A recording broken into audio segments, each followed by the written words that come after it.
Nós estamos recebendo aqui no estúdio hoje o nosso amigo Jorge Elahá, vindo diretamente da cidade de Porto Velho, Rondônia, para a 39ª Semana Espírita de Divinópolis, para participar conosco.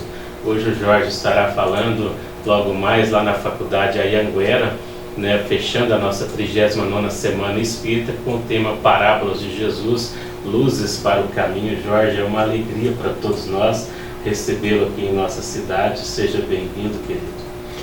Muito obrigado, Eurípides. Eu quero agradecer ao convite e a oportunidade de estar aqui hoje na presença dos companheiros de Divinópolis e região, nessa possibilidade de nós estarmos na divulgação da mensagem espírita. Muito bem, nós estamos aproveitando esse momento com o Jorge, né? Aproveitar o máximo dele, como o nosso amigo Alisson colocou. Aproveita bastante do Jorge aí, porque não é fácil trazê-lo aqui, e esse compromisso contigo aqui, esse agendamento, tem mais de 3 anos que a gente vem na luta tentando com você. Tivemos aí a pandemia que acabou, nós tivemos que cancelar, né, a sua vinda aqui uma vez, mas agora, graças a Deus, deu tudo certo. O Jorge que saiu ainda essa madrugada de Porto Velho, um voo para Confins. O Alisson, nosso amigo, pegou ele lá em Confins hoje pela manhã, veio para Divinópolis, chegou aqui ainda na hora do almoço, nós já almoçamos, já deu tempo para descansar e agora estamos aqui para este momento, para um bate-papo. Bom, Jorge, para a gente começar as perguntas aqui, para a gente poder questionar algumas questões, a primeira coisa é a sua vinda a Divinópolis na 39ª Semana Espírita, essa participação conosco, com esse tema central que nós trouxemos, Vida e Desafios, Evangelho, Vida e Desafios, né? Na sua abordagem você vai falar sobre as parábolas de Jesus, Luzes para o Caminho. Você tem um tema desse num livro, né? Parábolas do Amor, não é isso? Você lançou recentemente, né? E você tem abordado muito essas reflexões, e de fato nós precisamos compreender melhor o que é amar e trabalhar o Evangelho, certo? É muito importante que o Evangelho não seja um conjunto de princípios para o nosso deleite do ponto de vista mental, que ele não seja um brinquedo filosófico, mas que ele seja verdadeiramente uma proposta de vida. Em síntese, seria nós olharmos o Cristo não na cruz, mas o Cristo descrucificado, que é aquele que verdadeiramente nos oferece a possibilidade de uma mudança de pensamento e de visão de mundo. Então a proposta que a doutrina espírita nos traz, e que de certa maneira é a que se encontra nas diversas obras espíritas que tratam sobre este assunto, é a apresentação de Jesus como sendo modelo e guia para o homem e, portanto, aquele que serve de referência a partir da forma como viveu e dos ensinamentos que nos deixou, uma vez que viveu tudo aquilo que falou. Muito bem, e com essas questões, né, Jorge, ultimamente nós temos visto muito situações levando a desequilíbrio, a transtornos mentais, né? Então a pergunta que a gente coloca é, nesta grande convulsão social em que a humanidade vive, exemplos, situações como guerras, fome, pandemias, igual foi a pandemia recentemente, o Evangelho de Jesus seria uma solução? Será que nós espíritas estamos de fato cumprindo com o nosso papel de consolador, educadores, libertadores? Esse, na verdade, Eurípides, seria o nosso objetivo, ou seja, o que Deus estabeleceu para que nós assim fizéssemos, a partir do momento que somos detentores de uma mensagem tão extraordinária, é que nós pudéssemos colaborar de maneira efetiva nessa janela de tempo que é a chamada transição planetária. A grande questão é se nós estamos de fato exercendo esse papel, ou se nós estamos nos confundindo com aqueles que não detêm este conhecimento. Paulo de Tarso, nas suas cartas, há um momento em que diz assim: se o nosso comportamento é semelhante ao daquele que não conhece a mensagem que nós conhecemos, então a nossa doutrina é vã, porque se quem sabe age de maneira idêntica a quem não sabe, o que eu sei não serve para nada. Então, na medida em que nós nos tornamos detentores desse conhecimento e entendemos a magnitude que esse conhecimento possui, nós automaticamente começamos a rever todos os conceitos que a vida nos oferece. Na Revista Espírita de 1863, no fascículo de dezembro, há um texto assinado por Kardec chamado Das Lutas.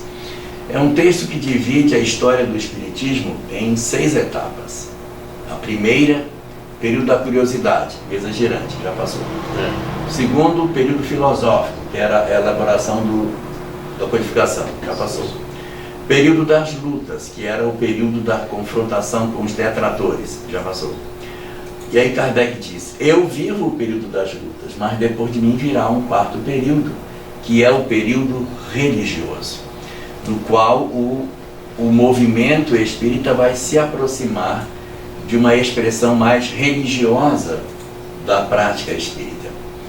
Em função dos nossos atavismos, das nossas crenças, da maneira como a gente sempre funcionou, diz Kardec, nós atravessaremos um período em que nós vivenciaremos o Espiritismo como se ele fosse uma religião.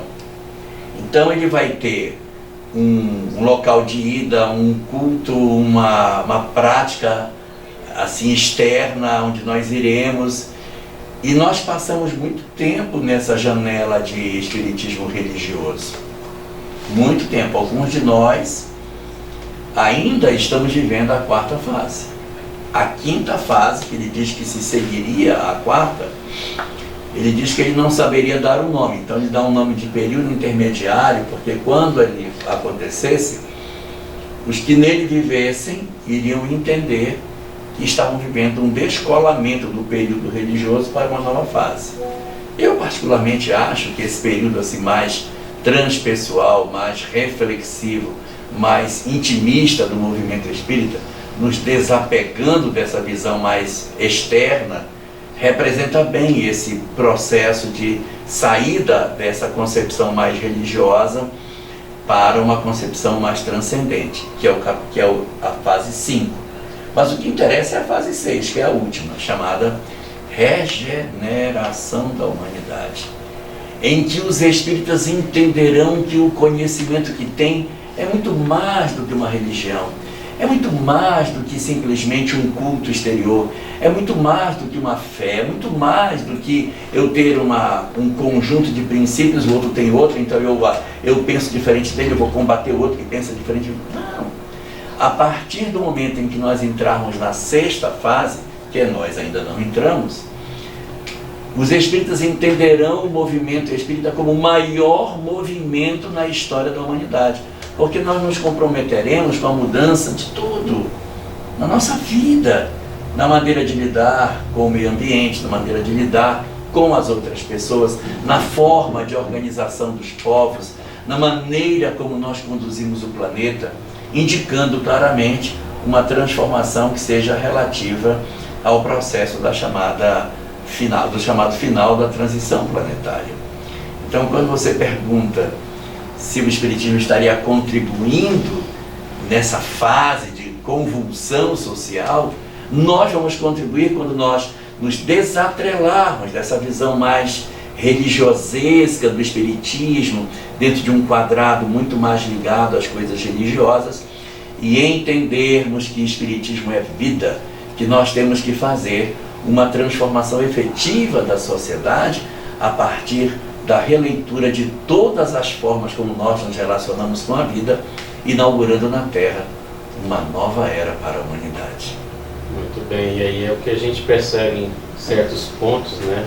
Muitos ainda agindo religiosamente dentro da casa espírita, do movimento espírita, trazendo contextos religiosos ainda, né? Agindo de forma bem rígida ainda nesse contexto, verdade. Olha, essa fase 5, eu particularmente acho que ela inicia com a série de Joana de Anjos, a série psicológica, porque é uma revisão do Espiritismo de uma maneira muito mais intimista. Você vê na obra de Joana um apelo não tanto para que você esteja ligado a uma instituição, para que você execute uma... Não, mas descobre a ti mesmo, avança sobre o teu próprio eu, promove um processo de mudança legítima, não apenas de uma forma de viver, de uma forma externa de nós nos comportarmos, mas uma mudança interior, muito mais legítima, muito mais verdadeira do que nós termos uma prática externa. A gente vê muitas vezes dentro do movimento espírita, as pessoas dizendo assim, o irmão fulano, vamos passar a palavra para o irmão fulano, agora, e aí depois que passa aqui, diz assim, mas eu odeio o irmão fulano. Quer dizer, chama de irmão, mas não consegue ter um sentimento legítimo. Nós tivemos muitas coisas que a gente mudou nesse período, muitas coisas.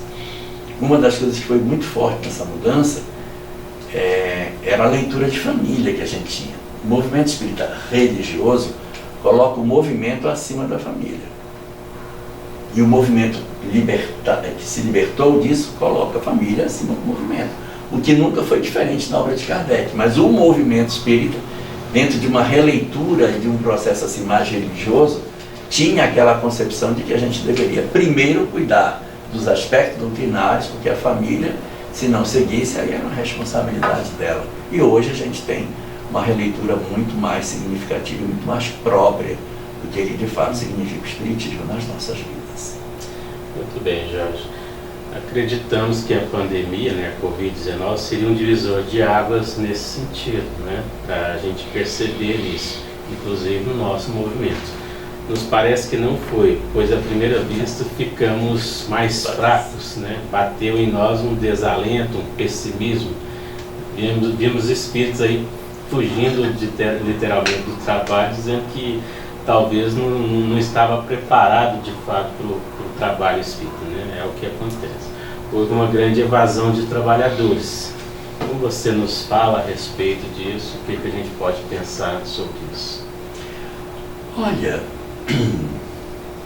é fato que no sermão profético, ali no capítulo 24 de Mateus, quando Jesus enumera o cenário da transição planetária, ele aponta como um dos sinais da transição as chamadas guerras e rumores de guerras, os cataclismas, etc. E muitos de nós, durante muitos séculos, fizemos a leitura desses cataclismas como se eles fossem físicos, como se fossem coisas objetivas, da mudança do planeta. Mas se a gente for fazer uma leitura atenciosa da transição planetária, a gente vai descobrir que não existe transição planetária, que existe a transição da humanidade planetária. Porque o planeta não está em transição, quem está em transição é a pessoa. Porque a chuva vai continuar caindo para baixo, mangueira vai continuar dando manga, o rio vai continuar indo para o mar e Minas vai continuar fazendo pão de queijo. Então, não vai mudar. O que vai mudar? A maneira como nós nos posicionamos diante da vida. Há uma mensagem do livro Obras Póstumas, no capítulo 31 da segunda parte, chamado Regeneração da Humanidade, e no terceiro parágrafo dessa mensagem diz assim: não procureis nos céus os sinais da transição. Então, não é a lua vira do sangue, não é o sol perdendo sua luz, não são as estrelas caindo do céu. Todas essas imagens, elas seriam metafóricas e não literais, até porque uma estrela não cai na Terra. A Terra é uma bolinha de tamanho de estrela, um negócio imenso. Então, estava vendo aqui o livro de física que tem, não é uma estrela que cai na Terra, é a Terra que cai numa estrela, porque pela atração gravitacional é ela que vai cair. Então não é literal. As estrelas são o poder que vai ser tudo abalado. E dentro dessa leitura, o que Kardec nos mostra no item 9 do capítulo 18 do livro A Gênese, é que, na verdade, não são as entranhas do planeta que se mobilizam. As transformações são transformações sociológicas. É a mudança do comportamento das criaturas que a gente vê. Então, os sinais físicos, como terremotos, maremotos, tsunamis, doenças, guerras, sempre teve, até mesmo pandemias. Nós tivemos uma pandemia no período de 1347 a 1352, chamada peste negra na Europa, que segundo os historiadores teria matado de 1/3 a metade da população europeia. Nem de longe essa pandemia chegou nisso. A pandemia de 100 anos atrás, a chamada gripe espanhola, na qual o Eurípides Barçanufo desencarnou, ela foi muito mais gravosa do que essa de agora.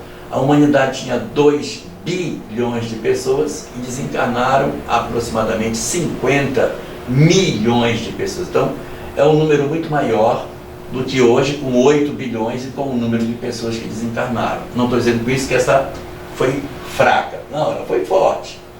Só que a anterior foi maior. Então, não são os aspectos das doenças, das guerras, que determinam o processo da transição, mas a maneira como o homem encara os traumas que a gente tem a oportunidade de vivenciar. Então, nós tivemos, por exemplo, a Primeira Guerra Mundial, 1914 a 1918. Quando termina a Primeira Guerra Mundial, 1918, inicia a pandemia da gripe espanhola, que vai até 1920. Então emenda a Primeira Guerra Mundial, que desgraçou a Europa, com logo em seguida uma pandemia em cima dela. 19 anos depois, a Segunda Guerra Mundial. Então, numa janela de tempo muito curta, nós tivemos 3 traumas muito grandes nesse processo. E a humanidade não aprendeu, né? Portanto, não aprendeu o que a gente viveu de maneira muito parecida com como a gente vivia antes. Aí nós tivemos uma segunda pandemia agora, né, completando 100 anos, nova pandemia agora. Não sei se a gente vai tirar algum grande aprendizado dela. Eu, sinceramente, gostaria que nós tivéssemos, sim, aprendido, mas eu tenho visto uma mudança muito pequena na leitura das pessoas com relação à vida em função da pandemia. O que eu enxergo, e eu posso estar errado, o que eu enxergo é que aumentou o adoecimento, cresceu 25% a ansiedade e as pessoas estão muito mais enfermas emocionalmente. Mas do ponto de vista de uma mudança para melhor dentro desse cenário, eu não vi acontecer, pelo menos até agora. Então, acho que a humanidade não está sabendo colher bem os frutos que essas sinalizações vêm nos dando da necessidade de mudança para as nossas vidas. Muito bem, Jorge, você colocando essa questão e a gente refletindo bastante, porque nós temos aqui em Divinópolis, através da Aliança Municipal Espírita, um projeto que chama-se Projeto AME pela Vida, do qual a AME, juntamente com as casas que fazem parte da AME, né, filiadas à AME, a gente, durante o mês de setembro, e a proposta não é só o setembro, mas foi criada, foi construída, idealizada a partir do Setembro Amarelo, da ideia de falar sobre a valorização da vida, de levar questões sobre o suicídio em foco para a gente auxiliar e conseguir, de certa forma, ajudar essas pessoas que estão passando por alguma dificuldade. Então a gente criou esse projeto, trabalhando a divulgação através das palestras públicas nas casas espíritas e nos estudos, o foco com temas sobre violência, sobre suicídio, sobre aborto, sobre drogadição, pena de morte, fazer coisas nesse sentido de fomentar esse trabalho e levar o conhecimento espírita, o Evangelho de Jesus, com o esclarecimento da doutrina. Então nós temos focado nisso, né? Esse é o propósito. Mas ainda assim a gente percebe, e é o que a gente está conversando, muitas pessoas em desequilíbrio mental, muitas pessoas ainda sem sentido na vida, muitas pessoas ainda buscando essa porta do suicídio, do autoextermínio, achando que de fato vai resolver seus problemas, seus equívocos. Isso aí é um fenômeno social bastante esperado, na medida em que a humanidade ela fez um movimento muito infeliz no século XIX de eleger a descrença como sua regra de relação com a vida. A partir do século XIX, nós elegemos o ateísmo como sendo a nossa grande doutrina norteadora do pensamento ocidental. Desde lá, o Ocidente está tomado pelo ateísmo. E a gente entende que isso tenha acontecido, por quê? Porque durante 1454 anos, nós tivemos um predomínio muito grande do pensamento cristão esmagando a ciência e a filosofia, desde o começo lá, desde quando, no século V, já começam as primeiras organizações cristãs. Ali nós já começamos a ter os primeiros traumas do pensamento do fanatismo religioso que vai se estender até a Revolução Francesa. Então, essa janela de tempo é uma janela muito difícil, muito complicada da gente lidar. E quando a ciência e a filosofia se libertaram da religião, elas passaram a se vingar dela. Então hoje as academias não querem nem ouvir falar de religião, têm aversão pela questão espiritual. E elas tentam, e dá para a gente entender o porquê, negar todos os aspectos da espiritualidade da criatura humana. Então eles tentam, de certa maneira, dizer a morte não existe, o mundo, na verdade, é somente o físico. Só que ninguém está suportando viver dentro do ateísmo. Eu desfraldo uma bandeira, mas essa bandeira não é capaz de me cobrir. Porque o ateísmo não é capaz de consolar a criatura humana. O ateísmo tem sido responsável pelo aumento das taxas de suicídio, da desagregação familiar, do aumento da depressão, dos quadros de ansiedade, e eu te digo por quê. A fé, ela tem 3 filhas. A fé tem 3 filhas. A esperança, a segurança e a temperança. Se eu creio em Deus, eu tenho esperança em dias melhores. Sem fé, não há esperança. Se eu tenho fé, eu tenho segurança, porque sei que Deus está cuidando de mim. Sem fé, não tenho segurança, eu tenho medo de viver. E se não tem Deus, não tem regra. Se não tem regra, não tem temperança para nada. Eu posso fazer tudo. Então, é interessante a inexistência de Deus para que eu faça o que eu quero fazer sem culpa alguma. Só que a falta da esperança produz nas criaturas uma sensação de angústia com relação aos dias vindouros e aumenta a ansiedade. Por que cresceu a ansiedade nos últimos 200 anos? Pela falta da esperança. Se você for conversar com pessoas que não creem em nada, a quase totalidade delas vão dizer que os dias de amanhã serão sombrios. Como será o futuro? Péssimo. Quem não tem uma visão espiritualizada da vida, não enxerga a possibilidade de uma melhoria da humanidade. Então desenha um futuro sombrio, gera ansiedade. Quem não tem uma crença, quem está, na verdade, vitimizado pelo ateísmo, também perdeu a segurança, porque tem medo que saia de casa, o carro atropele, mate meu filho, vou morrer, quem vai cuidar do meu filho. É uma insegurança absurda, porque eu não tenho a percepção de que possa existir alguém ou algo que possa estar cuidando de mim de maneira mais justa e boa. Então eu acabo desenvolvendo um pavor de viver, que dá origem à depressão. Esses fenômenos vão gerar ali o suicídio, a ansiedade, a síndrome do pânico, a depressão, todo um quadro caótico que é gerado exatamente pelo ateísmo. E quando a temperança vai embora, aumenta a drogadição, a promiscuidade, o desequilíbrio. Então nós vivemos hoje uma sociedade que ela é resultado do esfacelamento do pensamento humano, uma vez que a fé foi sequestrada. E o homem está tentando viver as escuras, as apalpadelas, tentando encontrar a saída, mas será muito difícil alcançar a felicidade e o propósito da vida se nós não entendermos que somos uma alma imortal. É lógico que a ciência e a filosofia poderiam ter combatido o fanatismo, e fariam muito bem se fizessem isso. Mas elas foram além do fanatismo. Elas perseguiram a religião. Não foi bom. Não é a melhor coisa, mas sem religião a gente até ainda vive. Mas eles perseguiram também a espiritualidade. Aí foi que desgraçou, e nós inauguramos aí 220 anos num processo de profunda dor, sem perspectiva de melhora dentro dos horizontes ateístas que a gente se movimenta. Bom, Jorge, uma pergunta que nos é enviada pelo internauta que está participando conosco, a gente manda aqui um abraço para a Raquel, e ela pergunta o seguinte: a depressão e a angústia fazem parte dessa transição planetária? Você vê, tem todos os contextos que você está colocando. Eu não diria que ela faz parte da transição, mas ela, na verdade, decorre da maneira como nós escolhemos atravessar essa transição. Nós poderíamos ter atravessado a transição com mais fé, Mas somos nós que decidimos fazer uma história de vida sem fé. Fomos nós.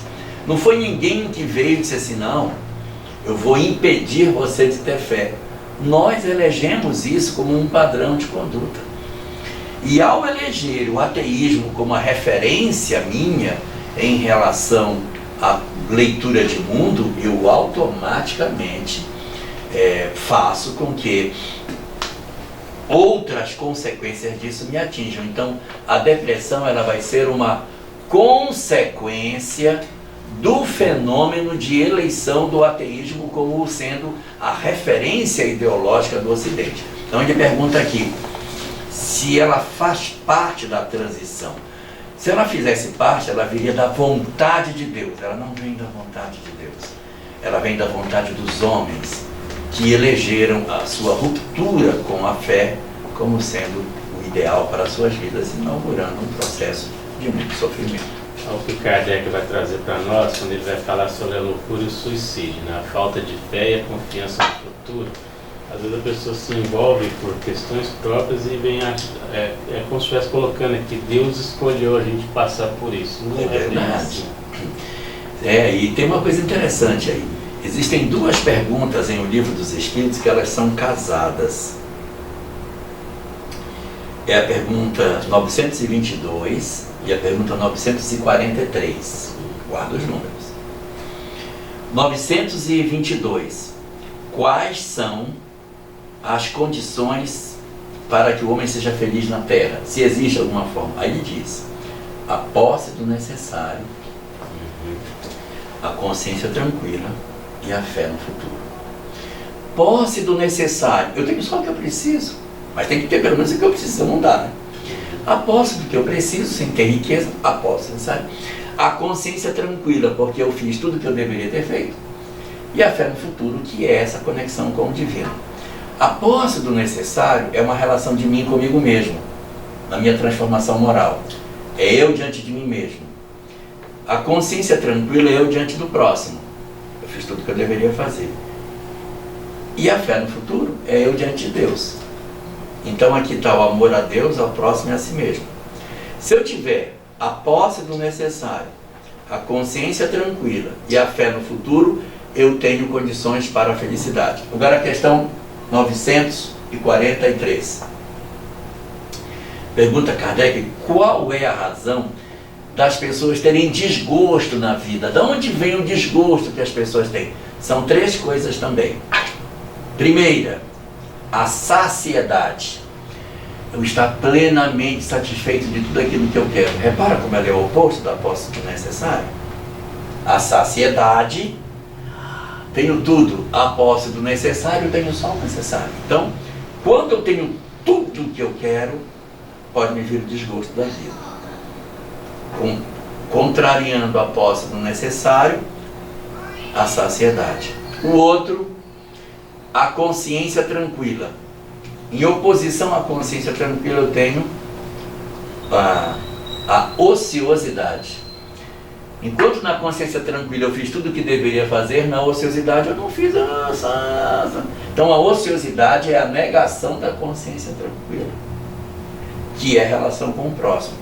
Eu fico ocioso, deixo as coisas acontecerem e não me envolvo.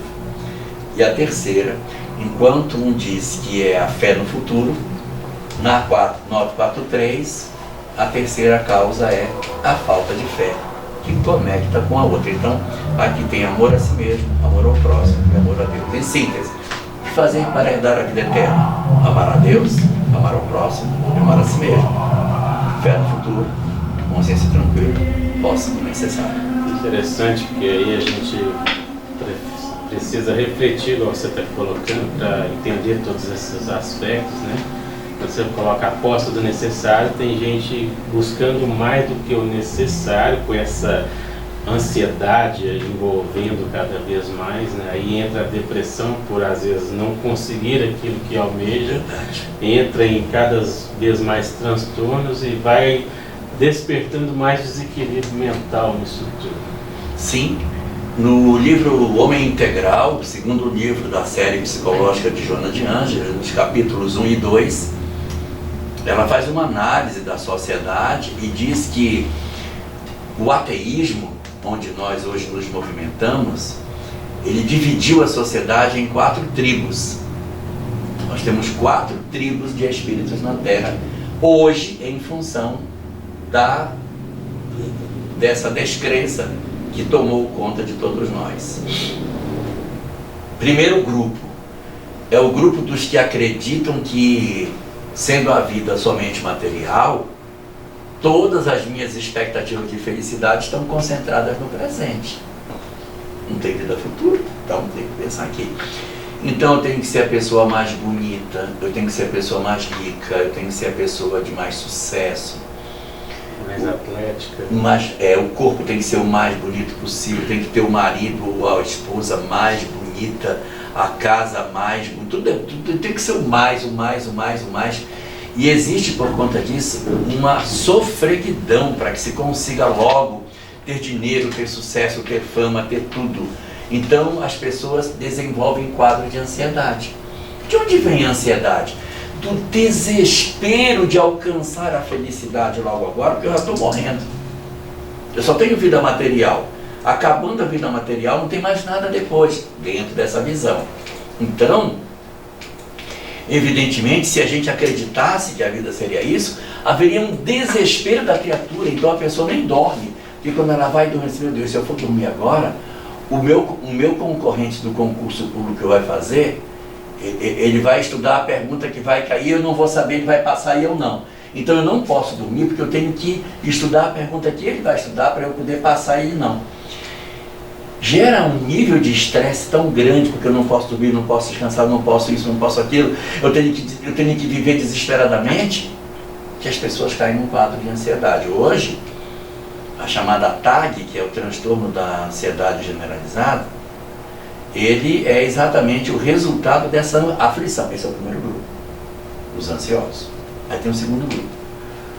O segundo grupo diz assim: eu nem vou estudar, eu não vou passar, porque eu sou burro, eu sou feio, ninguém gosta de mim, não vou ter condição de ter sucesso, eu sou a pior pessoa do mundo, eu estou marcado para a desgraça.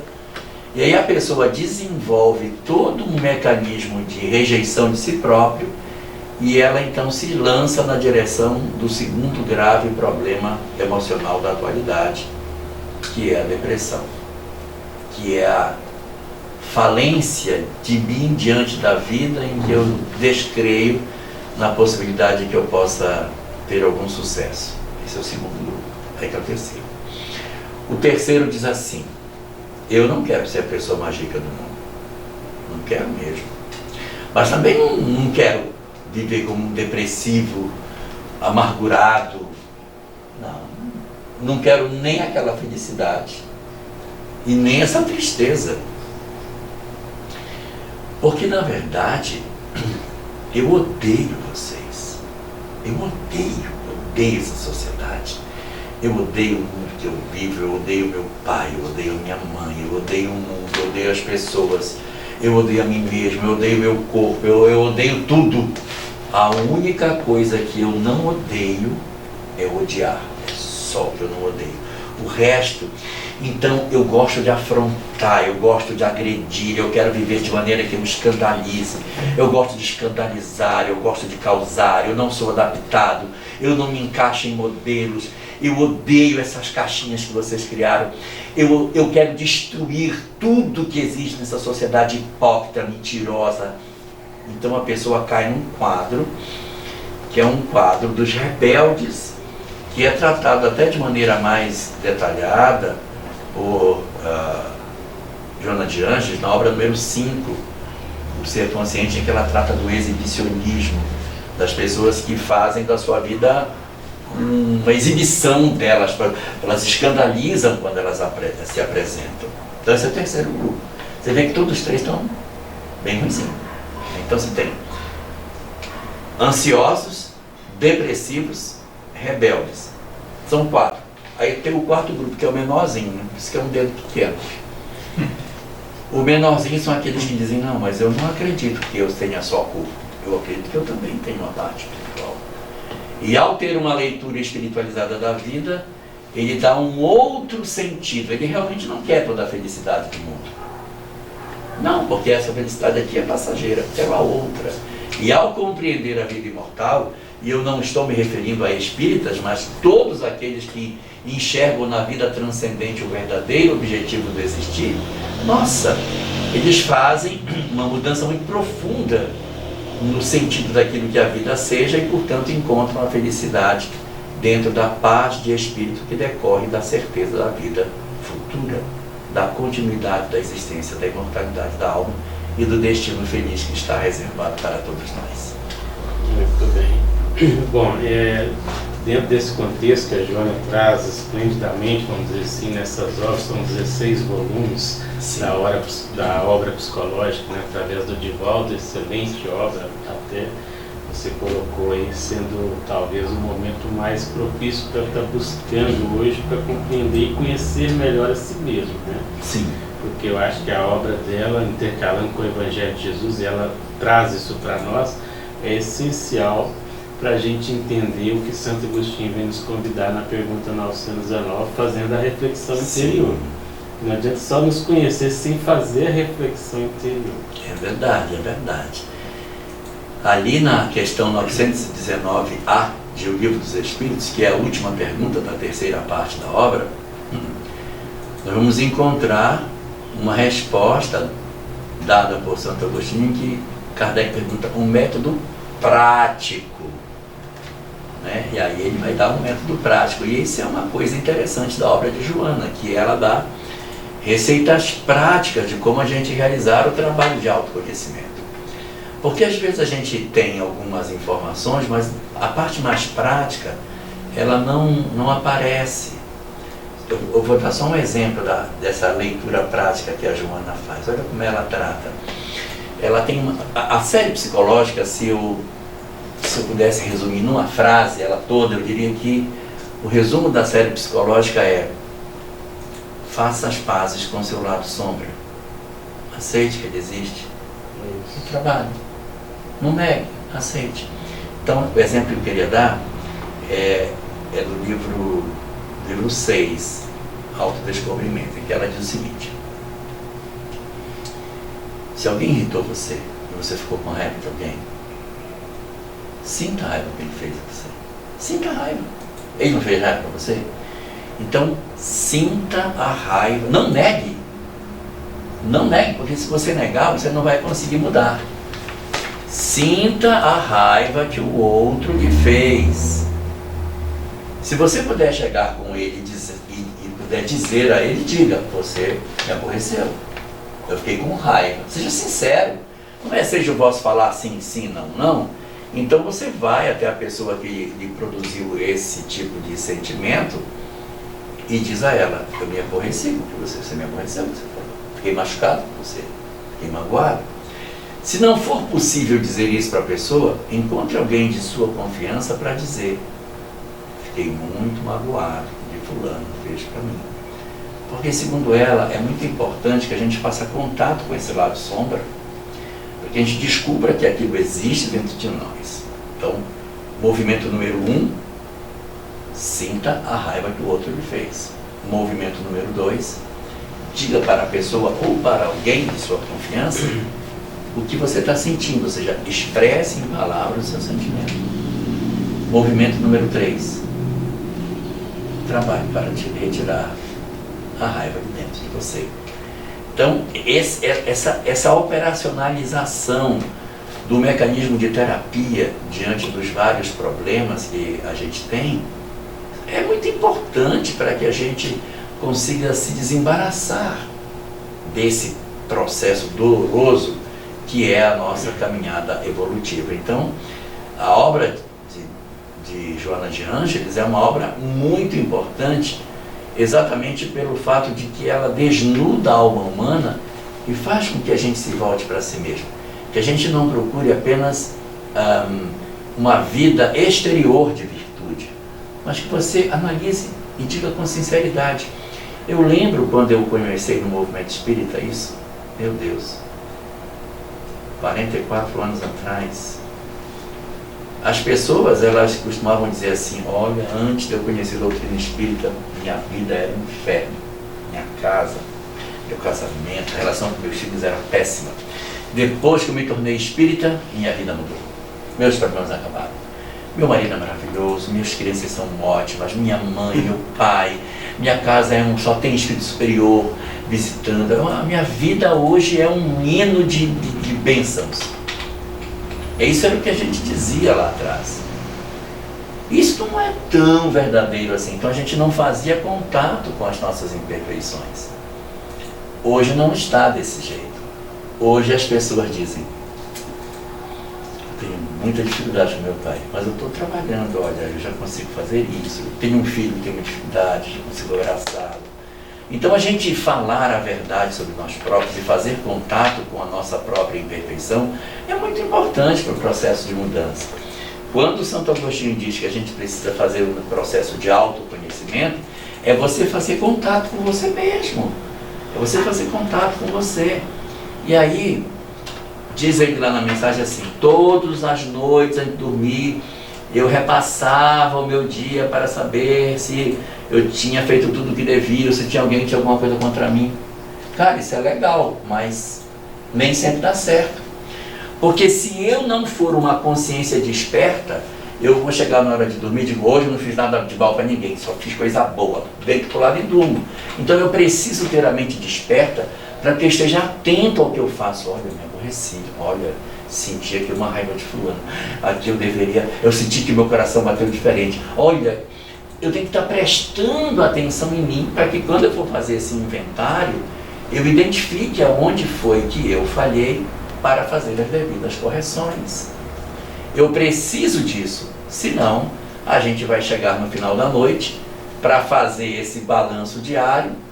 Em 1 minuto que eu vou passar e vou dizer, graças a Deus, hoje foi um dia perfeito, fiz tudo de maravilhoso, porque eu nunca erro mesmo.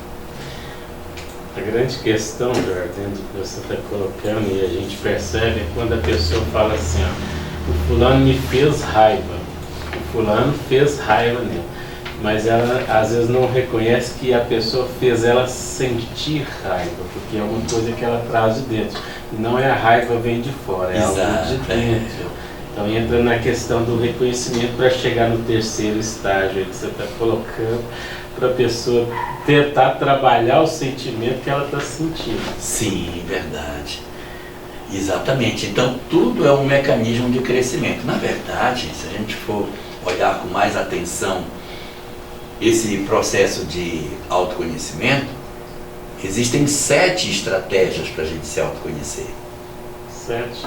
Primeira, repassar o dia para saber se alguém tem algo contra nós, a gente fez tudo que deveria fazer, esse é o primeiro. Mas eu tenho dúvida se isso está certo, então lá vai a segunda. Você tira você, coloca outra pessoa no seu lugar e vê o outro fazendo o que você fez. Isso. Aí você avalia se aquilo foi certo ou não. Isso Santo Agostinho também fala nessa resposta. Terceiro, ficar atento durante o dia. Na hora que eu descobri que eu fiz uma coisa errada, dizer, olha, foi bem aqui que eu me desequilibrei. Foi bem aqui que eu me aborreci. Descobrir quais são os gatilhos. Às vezes é uma palavra que a pessoa põe. E quando a pessoa fala aquela palavra, sobe um trem na gente e a gente não consegue se segurar. Então, a terceira estratégia é descobrir os gatilhos. Aonde é e o que é que acontece que me irrita. Às vezes é uma palavra que a pessoa diz, ai, mas você é muito besta mesmo. Pronto, aí a pessoa se aborrece. Você é muito burro, aí a pessoa se irrita. Aí, na hora que você ouve aquilo, você se desequilibra. Isso também tem a ver com as questões, às vezes, introdutórias, que a pessoa vai ouvindo a vida toda, desde até pai e mãe, desde criança, falando isso para a pessoa. Sim. E aí é você descobrir quais são os seus gatilhos. E às vezes quando a pessoa fala uma palavra que evoca uma coisa que o pai ou a mãe usou durante o período da juventude ou da infância, aí eclode todo um sentimento de rejeição por pai ou mãe que você transfere para essa pessoa, né? Isso. A quarta forma que a gente tem Para quem se perdeu, a primeira é repassar o dia, a segunda é colocar uma pessoa no nosso lugar, a terceira são os gatilhos, o quarto é prestar atenção no que as pessoas dizem para nós sobre nós. Nós temos uma tendência de rejeitar quando alguém nos critica. E nós temos que aprender a, quando ouvir uma crítica, dizer: isso pode ser verdadeiro. Se uma pessoa só nos critica, talvez ela esteja errada. Se duas pessoas nos criticam, é possível que ela esteja errada. Mas se 10 pessoas dizem a mesma coisa sobre nós, está na hora da gente começar a pensar que a gente possa ter essa imperfeição. Quem mora com sogra tem uma excelente oportunidade de se conhecer, souber aproveitar, porque ela vai ajudar você a dizer para você o que você é. Então, se você tiver capacidade de ver o benefício que é a convivência, você diz: nossa, isso é maravilhoso. Você tem um parente que diz para você: você é muito preguiçoso, você é muito egoísta, você tira só o muito e fica só com o que ela fala. E aproveita isso para o seu processo de mudança. Quinto, tenho dúvida se o que eu estou fazendo é certo ou errado. Pegue a sua atitude e generalize no planeta todo mundo fazendo o que você faz. Se o mundo melhorar, é bom. Se o mundo piorar, é que não é bom. Por exemplo, eu digo assim: eu acordo meio-dia, sento na mesa, almoço, acabo de almoçar, me jogo na cama de volta, durmo, não estou fazendo mal a ninguém. Por que as pessoas me criticam? Não fazendo mal a ninguém, só porque eu acordo meio-dia, como me jogo na cama de volta? Assim, ok, vamos ver se é errado. Pense todo mundo agindo assim: o padeiro que fez o pão que você comeu, sua mãe que preparou seu almoço, o açougueiro, todo mundo vai acordar meio-dia. Que tal? É bom? Não. Então a sua conduta também não é boa. Então você generaliza o que você faz e você terá uma leitura mais apropriada. Sexto, verifique se o que você faz é a favor da vida ou se o que você faz é contrário à vida. Porque o bem é tudo aquilo que é a favor da vida. Joana de Ângeles. O que é o bem? O bem é tudo aquilo que é a favor da vida. O que é bastante lógico. Deus não é o bem? Qual foi a maior obra de Deus? A criação, a vida. Então, se Deus criou a vida é o bem. Se eu trabalho contra a vida, eu trabalho contra o bem. Então, se eu faço algo que é contrário à vida, isso não é bom. Por exemplo, eu como além do que devo e depois eu me jogo no chão e fico: meu Deus, estou passando mal, comi demais. Isso é a favor ou é contrário à vida? Isso é contrário à vida, então isso não é bom. Então eu vou descobrindo o que é a favor ou o que é contrário à vida pela percepção se aquilo favorece a vida ou não. E a última: se nada disso der certo e você tiver dúvida se a sua atitude é boa ou não, você volta na cena em que você está fazendo aquilo e imagina Jesus do seu lado assistindo você fazer. Se ele concordar com você, é porque realmente é bom o que você está fazendo. Vamos continuar. Nós estamos falando aqui sobre essas questões, Jorge, importantes sobre a valorização da vida, porque são temas para a gente poder aprofundar cada vez mais, para trazer um bom entendimento e esclarecimento para as pessoas. Tem mais uma pergunta que chega aqui, mas eu gostaria de trazer para você sobre aquela passagem do Evangelho que Jesus fala assim: antes de vir ao altar trazer a sua oferenda ou deixar a sua oferenda, volte e analise se não há nada que te impeça. E ainda ele traz para nós: se tem algo que te impeça, dentro de tudo que você está colocando, se você reconhece que tem algo que está te atrapalhando, dar sequência, seguir, aprofundar, acordar para a vida, reconcilia, deixa a oferta voltar, volta, reconcilia com o adversário quando está a caminho por ele. A gente traz essa reflexão porque ela traz para nós muitas questões para a gente entender o propósito nosso na vida, o objetivo na vida. Para entender esse gatilho, compreender totalmente. E a pergunta que chega aqui é uma pessoa que está falando aqui, na verdade não é uma pergunta, ele está trazendo uma situação. Ele está com 70 anos e estou sentindo esse vazio. Quando chega final de semana parece piorar. De fato, às vezes tem um direcionamento, algum trabalho, alguma coisa, mas chega final de semana, às vezes está sozinho, fica, vamos dizer assim, trancado dentro de casa, sem muito o que fazer, e é aquilo que Kardec vai colocar, né? A ociosidade. O homem, ele nasceu para viver em sociedade. Esse é o nosso modelo. E a gente querer viver sozinho pode até ser confortável em alguns momentos, mas a gente sente necessidade de ter contato social. Se eu me isolo, então ele fala do final de semana, não é? Isso. Então, de repente, chega no final de semana, eu não tenho trabalho, eu não tenho uma atividade externa, eu me tranco em casa. Pode ser uma pessoa solitária que ficou viúva ou viúva, uma pessoa que, de repente, que nunca casou, está sem filhos, alguma coisa assim, e a pessoa se sente solitária. Ou ela pode viver em família, tem filhos, tem mulher, mas sente um vazio imenso mesmo estando acompanhado de alguém dentro de casa. Isso também é possível. O que fazer nessas horas? Nós precisamos do contato social para sermos felizes.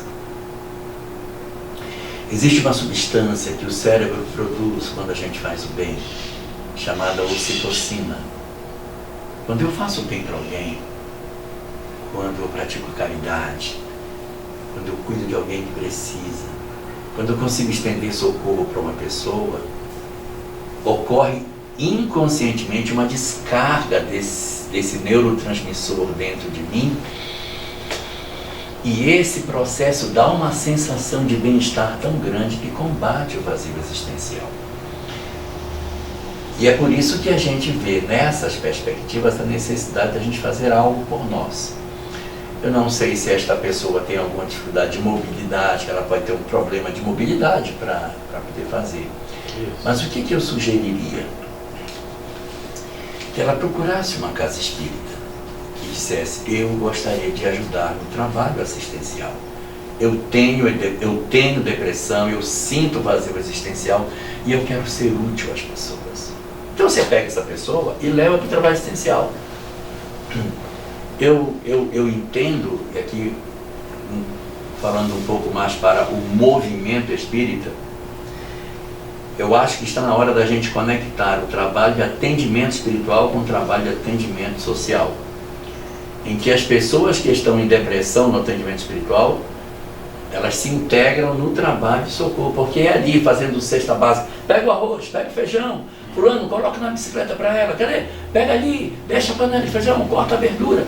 Eles não são perfeitos, tem uma série de defeitos, mas o que me importa é dar ocupação a eles para que eles exercitem a ocitocina e eles consigam sair do processo depressivo. Ou seja, o trabalho assistencial, a bem da verdade, é cura para esses que estão enfermos da alma e ao mesmo tempo gerando benefício para os que estão em necessidade. Ou seja, atinge um duplo fim: socorre quem está em necessidade do ponto de vista material e socorre quem está com necessidade do ponto de vista emocional.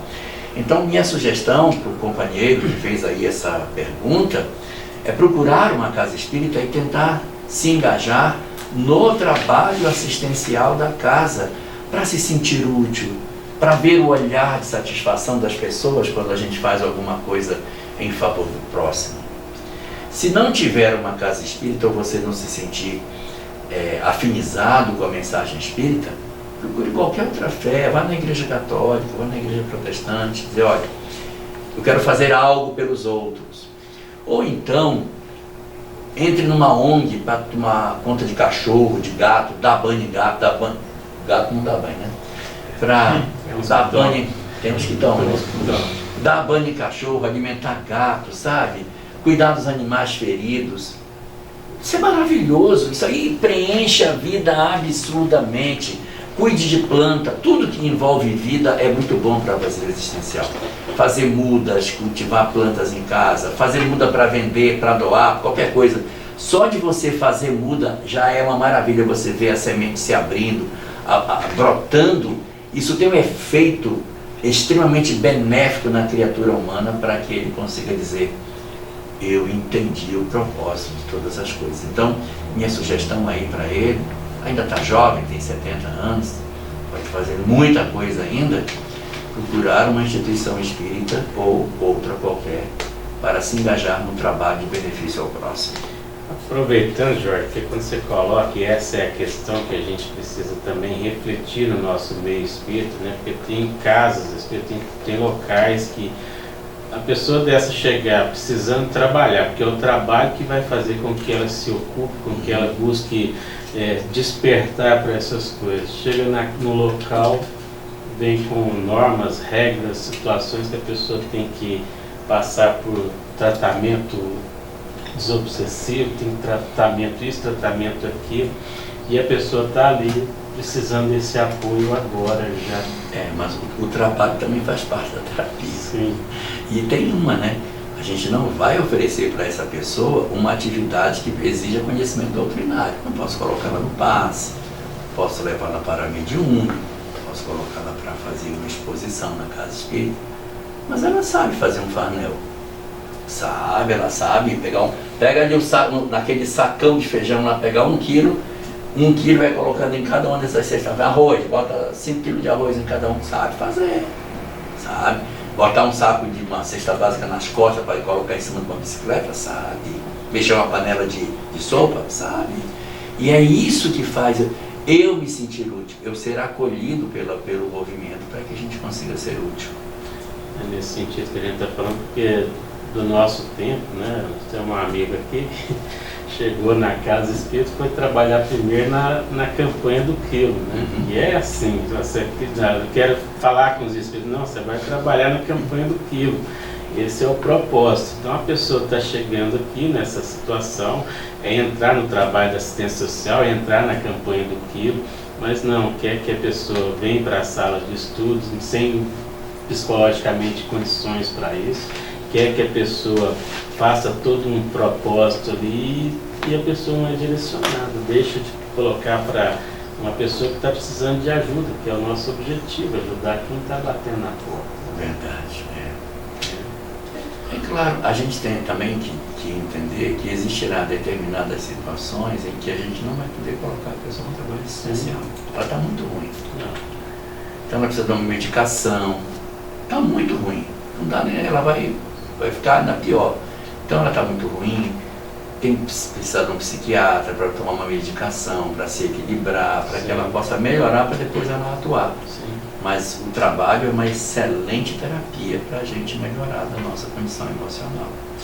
Eu lembro da Joselma na palestra quinta-feira, ela contando o caso do Chico, né? Ele contou o caso da costureira.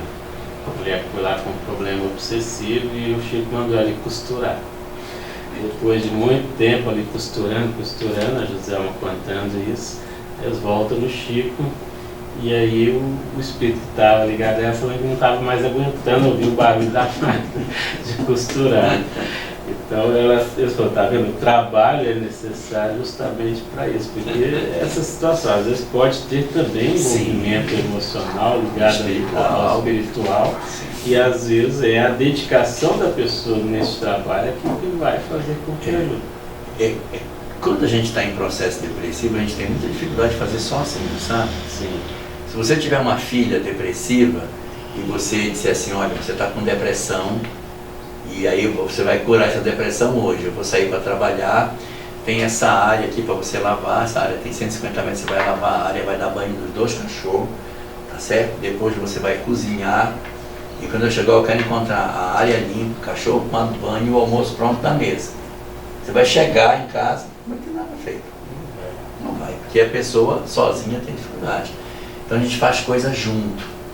Vamos lavar a área, eu vou pegar a vassoura e vou jogando água. Eu vou dar banho no cachorro, vem comigo. Eu vou esfregando, tu vai tirando. Vou fazer um bolo, você vai batendo as claras, eu vou mexendo a massa.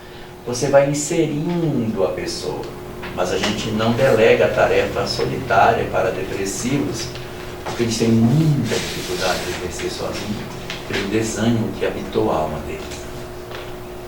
Muito bem. Alguma mais pergunta? A gente está chegando aqui, mais uma pergunta, para a gente poder... A Olga traz aqui, como orientar uma pessoa que diz estar com sintomas de mediunidade?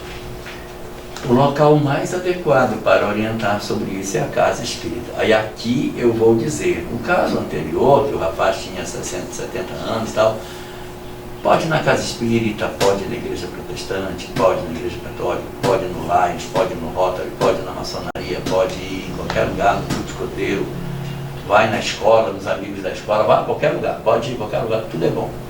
Mas nessa condição aqui que a pessoa está com sintomas de mediunidades, é muito, muito recomendável que ela procure uma casa espírita, porque é o local mais adequado para entender isso. E muitas vezes as pessoas têm medo de ir para a casa espírita, achando que se for para lá, vão pegar a pessoa, vão amarrar para que a pessoa seja média, ou fique na casa espírita dando passividade. E nem sempre isso acontece. Existem muitos casos de pessoas que têm a mediunidade assim, com esses fenômenos, com esses sintomas. E quando a pessoa começa a estudar a doutrina espírita, esse sintoma diminui, porque ele se equilibra, ele deixa de ser ostensivo. Lá na frente, depois da pessoa ter estudado, pode ser que ele volte e a pessoa se torne um médium ostensivo. Nós temos um grande espírita do movimento espírita chamado Leon Denis. No livro Socialismo e Espiritismo, ele conta que quando jovem, a mediunidade dele era ostensiva. Aí ele procura o espiritismo para tratar a mediunidade ostensiva. Quanto mais ele estudava, menos ostensiva ela ficava. E depois ficou só a intuição. Ele perdeu, ou sei lá, não é perder, mas ele deixou de ter essas manifestações tão ostensivas de mediunidade na medida em que ele se aproximou. Por quê? Porque a mediunidade era um instrumento para trazê-lo para dentro do conhecimento espírita. E aí, Olga, nesse caso que você está trazendo, não é que a pessoa vá ser médium, mas é a estratégia que a espiritualidade encontrou para trazer essa pessoa para uma maior proximidade com o movimento espírita. Não precisa ter medo, não precisa ter pavor. A gente vem, se aproxima, as coisas se equilibram e de repente a descoberta do sentido da vida muda de maneira integral a compreensão que eu tenho sobre o existir. Aí entra aquela questão também, né, Jorge, que às vezes a pessoa chega com esses sintomas em certa casa espírita e eles vão achar que a pessoa já tem que trabalhar mediunicamente, já vai direcionar para reunião mediúnica e tal, sem de fato orientar perfeitamente. Sim, é verdade, né? O primeiro passo, quando a pessoa chega, é identificar qual é o grupo mais adequado para ela. Se essa mediunidade estiver desequilibrada, a pessoa não está dormindo, está perturbada, aquilo está incomodando, o ideal é ela ir para um trabalho chamado atendimento espiritual, aonde ela vai ser acolhida, orientada, envolvida, e haverá todo um trabalho de ouvi-la e de tentar fazer com que ela entenda melhor o sentido da mediunidade sem praticá-la, ajudando para reduzir a intensidade desses fenômenos. Se ela chegou na casa e diz, olha, eu estou tendo fenômenos mediúnicos, eu estou vendo, estou ouvindo, mas isso não me perturba, então ela vai para o grupo de estudo, se chama grupo de estudo, vai estudar, pode ser o ESD, pode ser qualquer outro tipo de estudo na casa, e depois de concluído esse grupo de estudo, aí ela pode, de repente, se quiser, entrar para o grupo de estudo da mediunidade, que vai lá na frente desembocar numa reunião mediúnica, mas não se quiser. Se não quiser, continua sendo médium, muitas vezes, atuando na casa das tarefas, sem que efetivamente realize trabalho na área da mediunidade. Justamente isso que ela voltou a perguntar, se pode levá-la para a reunião mediúnica sem passar por os estudos. Nem tinha visto a pergunta. Não. O ideal é que não. Não é que a gente estude, porque é assim. Na reunião mediúnica a gente vai lidar com muitas coisas. E a gente precisa saber onde está se movimentando, porque tem que ter conhecimento. Vou fazer uma comparação. Pegar uma pessoa que não conhece nada e levá-la para a reunião mediúnica é a mesma coisa que soltar uma pessoa sem conhecimento nenhum dentro de um laboratório de química. Que a pessoa vê aquele monte de vidro. Mas e se eu misturar isso naquele? E se eu beber esse aqui? E se eu derramar isso na minha mão? Eu não sei o que são aqueles compostos. Então eu primeiro vou estudar para que quando eu entro no laboratório de química eu saiba que, olha, esse composto aqui faz isso, faz aquilo. Porque no trato com a mediunidade a gente precisa ter muita leitura de livro. Vou colocar só uma. Às vezes a gente sente medo na reunião mediúnica, porque vem uma entidade assim, eu não gosto de vocês, então começa a fazer até ameaças. Aí você, meu Deus, o espírito está com raiva de mim, vai fazer mal para mim e tal. Se eu não tenho conhecimento espiritual, eu posso até ficar com medo. Mas se eu tiver conhecimento espiritual, eu serei envolvido por um sentimento que só quem estuda tem, que é um sentimento de profunda piedade pelo Espírito. Porque toda violência está relacionada com um desequilíbrio emocional. Não existe violência se a pessoa não estiver desequilibrada. Então, se o espírito vem violento, agressivo, ao invés de ter medo dele, eu olho e penso, meu Deus, como sofre. Se eu não tenho condição de olhar para o outro, meu Deus, é o meu irmão em dor que está agindo dessa forma, porque ele não tem outra maneira de expressar. Vou fazer uma comparação grosseira a comparação. Se você tem um animal que está ferido, um cachorro que está ferido, e você vai tentar ajudar o cachorro, o que ele faz? Ele morde. Mas tanto que ele é violento. Ele está com tanta dor que ele morde a pessoa. E eu não posso, quando o cachorro me mordeu porque ele estava ferido, dizer, esse cachorro é um cachorro ingrato, é um cachorro mau. Ele está com dor. Você tem que saber que você pega um pano para você juntar um cachorro machucado, para você ele não te morder, não te machucar. Então, na hora que uma entidade se manifesta com violência, com raiva, nós temos que ter a capacidade de ouvi-la e dizer, quanto sofrimento não tem dentro dessa alma para estar assim. E volto a dizer, não existe violência sem desequilíbrio emocional. Joana de Ângeles, tá? Muito bem. Nosso tempo, como é que está aí, Vicente? Nós já podemos encerrar? Está tranquilo? Daqui a pouco nós temos que estar lá para a faculdade. Pode continuar. O Alisson, você quer ligar só dar um oi aqui? Ah, só chegar aqui. Só falar aí. Só ligar. Vou sair aqui. Não pode falar. O Alisson, ligar só um pouquinho para o Alisson, nosso... Nós brincamos aqui de médium de transporte. O Alisson veio trazer o Jorge para nós aqui em Divinópolis. O Alisson é o presidente da União Espírita Mineira, né? Está conosco aqui. Vem cá, vem cá no meio aqui, que você abaixa um pouquinho aqui, isso vai aparecer melhor. A gente saúda aqui o Vicente. Só um minutinho. Vicente está ajustando os microfones ali. Mas o Alisson aqui, presidente da União, conosco também. Em nome da União Espírita Mineira, a gente está muito feliz de estar aqui em Divinópolis, com o Quinto CREA, a AME de Divinópolis, com o nosso amigo Arrá, nosso querido amigo Eurípides, está aqui conosco também o Vicente do CEP e o nosso amigo Evaldo, também coordenador da área de atendimento espiritual da União Espírita Mineira, nesse trabalho mesmo de amor, de esperança, de divulgação, de trabalho de levar o Espiritismo, como nossos amigos estavam falando aqui, de coração para coração. Né? Sim.